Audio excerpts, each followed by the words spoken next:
Crash atau kecelakaan di Formula One adalah mimpi buruk. Bukan hanya buat pembalap, bahkan untuk tim itu sendiri. Karena saat pembalap crash artinya bisa menghabiskan jutaan dolar, mengacaukan pengembangan mobil, bahkan menghancurkan peluang menjadi juara dunia. Lalu, apa sebenarnya yang terjadi setelah mobil Formula One mengalami crash? Mari kita bahas. Begitu sebuah mobil F1 mengalami kecelakaan, prioritas pertama bukan mobilnya, melainkan keselamatan pembalap. Dalam hitungan detik, race control langsung memantau situasi melalui puluhan kamera yang tersebar di seluruh sirkuit. Jika kecelakaannya ringan, bendera kuning langsung dikibarkan. Namun jika mobil berhenti di tempat berbahaya atau serpihannya memenuhi lintasan, safety car bahkan red flag bisa langsung dikeluarkan.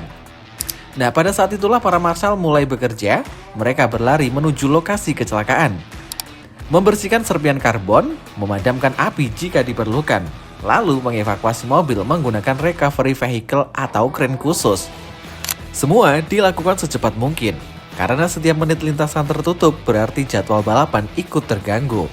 Namun di balik semua itu, mobil yang baru saja dievakuasi sebenarnya baru akan memasuki perjalanan panjang. Lalu apa yang terjadi kepada pembalap? Begitu keluar dari mobil, pembalap tidak langsung keluar ke garasi. Apalagi jika crash yang terjadi cukup keras, mobil medis FIA biasanya sudah berada tidak jauh di belakang rombongan pembalap saat lap pertama. Jika terjadi kecelakaan serius, tim medis bisa tiba hanya dalam hitungan detik. Pembalap kemudian diperiksa, mulai dari kesadaran, cedera leher, cedera kepala, tekanan darah, hingga kemungkinan gegar otak. Jika diperlukan, pembalap akan dibawa ke medical center di dalam sirkuit. Baru setelah dinyatakan aman oleh dokter FIA, mereka boleh kembali menemui tim. Karena di Formula One tidak ada kemenangan yang lebih penting daripada keselamatan pembalap. Sementara pembalap menjalani pemeriksaan, mobil yang rusak dibawa menuju garasi tim. Dan disinilah pekerjaan sesungguhnya dimulai.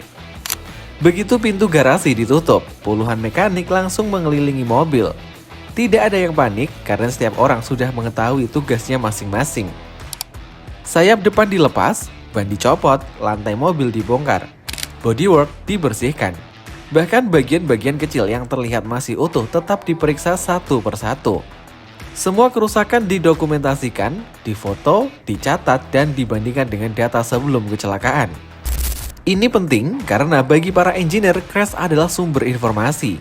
Dari sana mereka bisa mengetahui bagian mana yang gagal menahan benturan dan bagian mana yang justru berhasil melindungi pembalap. Inilah bagian yang jarang diketahui. Mobil F1 boleh hancur, tetapi data di dalamnya jauh lebih berharga. Mobil Formula One dipenuhi ratusan sensor elektronik. Sensor tersebut merekam hampir semua hal. Kecepatan mobil, putaran mesin, tekanan rem, posisi pedal gas, sudut kemudi, temperatur ban, bahkan gaya gravitasi atau G-force yang diterima pembalap saat benturan. Semua informasi itu tersimpan dalam sistem telemetri. Begitu mobil kembali ke garasi, engineer langsung mengunduh seluruh data tersebut. Dari data itu mereka bisa mengetahui apakah pembalap mengerem terlalu lambat, apakah suspensi patah sebelum benturan, apakah ada komponen yang gagal bekerja.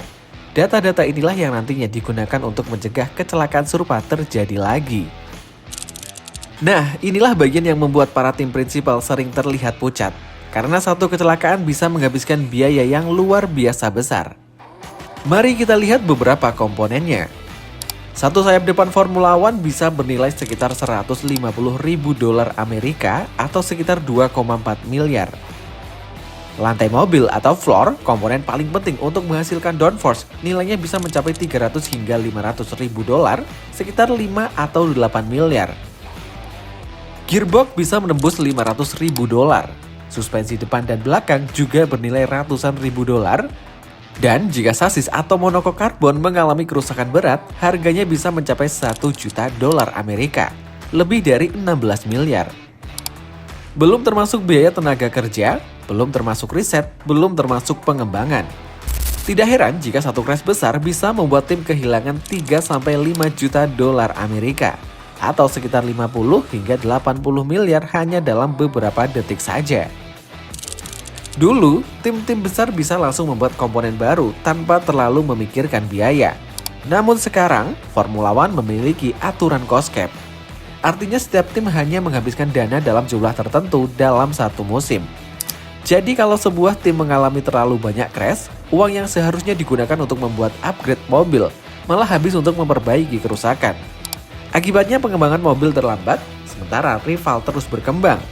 Inilah alasan mengapa tim Principal sering terlihat sangat kesal ketika pembalapnya melakukan kesalahan sendiri. Karena satu kecelakaan bisa mengorbankan performa tim selama berbulan-bulan. Kalau sasis rusak, tidak bisa asal diperbaiki. Monokok karbon adalah jantung keselamatan sebuah mobil Formula One. Komponen inilah yang melindungi pembalap saat terjadi benturan. Kalau bagian ini mengalami kerusakan, tim tidak bisa sekedar menambalnya. Sasis harus menjalani pemeriksaan sangat ketat, mulai dari X-ray, ultrasonic test, hingga pemeriksaan struktur serat karbon. Jika ditemukan retakan yang membahayakan, sasis tersebut langsung dipensiunkan, karena tidak ada tim yang mau mengambil resiko terhadap keselamatan pembalapnya. Step selanjutnya adalah masuk pabrik. Begitu laporan kerusakan dikirim, pabrik tim langsung bergerak. Engineer membuat daftar komponen yang harus diganti, divisi produksi mulai mencetak serat karbon baru. Teknisi mesin menyiapkan komponen pengganti, kadang mereka harus bekerja siang dan malam. Apalagi jika balapan berikutnya hanya tinggal beberapa hari lagi. Bagi tim F1, crash di hari Minggu seringkali berarti lembur sepanjang minggu. Ratusan orang di pabrik ikut merasakan dampaknya. Lalu bagaimana jika suku cadang habis? Ini juga sering terjadi. Setiap tim hanya membawa jumlah suku cadang tertentu ke setiap Grand Prix. Kalau satu mobil mengalami kecelakaan besar, biasanya masih bisa ditangani. Tapi bagaimana kalau dua mobil sekaligus mengalami crash? Stok bisa habis. Tim terpaksa menggunakan komponen cadangan yang lebih lama. Bahkan dalam beberapa kasus, upgrade terbaru harus ditunda dipasang karena jumlahnya tidak cukup.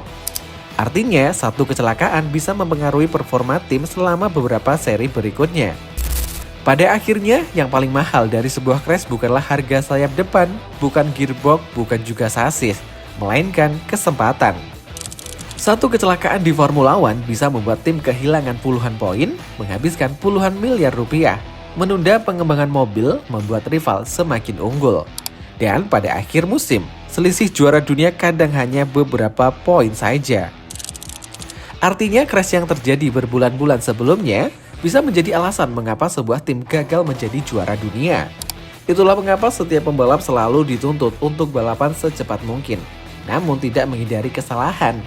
Karena di Formula One bukan pembalap tercepat yang selalu menang, tetapi pembalap yang mampu melaju di batas maksimal tanpa melewati batas tersebut.